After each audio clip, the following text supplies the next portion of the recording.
Sorry, একটু প্রথম থেকে বলেন তো। জায়গাটা হলো সোনাইমুড়ি আমুসাপাড়া। হ্যাঁ, আমার বোনের বাড়ির সামনের পানির দৃশ্য, বন্যার দৃশ্য। আমি হলাম মোহাম্মদ মহসিন বাহার, এটা আমার ভগ্নিপতিদের বাড়ি। আপনার ভগ্নিপতির বাড়ি কোনটা? এই যে এটা ডান পাশে যে বাড়ি ঘরগুলি আছে, এদের মধ্যে আমাদের একটা আছে। আপনার ভগ্নিপতির নাম? আমার ভগ্নির নাম হলো মোহাম্মদ নুরুনা, এর নাম কালাম, আবুল কালাম। আবুল কালাম, অনেক ধন্যবাদ। আমরা আসলে আজ জুম্মাবার, শুক্রবার আর কি, জুম্মার দিন। জুম্মার নামাজ হলো কি একটাই হবে আর কি। আজকে 1:30টায়, জুম্মার নামাজ 1:30টায়। 1:10 বাজে। এখন 1:10 বাজে। আমরা নামাজের উদ্দেশ্যেই মুভ করছি, সামনে মসজিদ।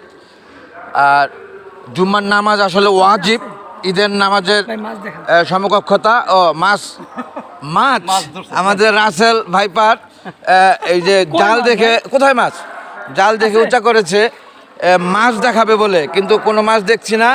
আসলে একটি আমের আঁটি বেজে আছে, সেটাকে সে মাছ বলে আমাদেরকে চালিয়ে দিয়েছে।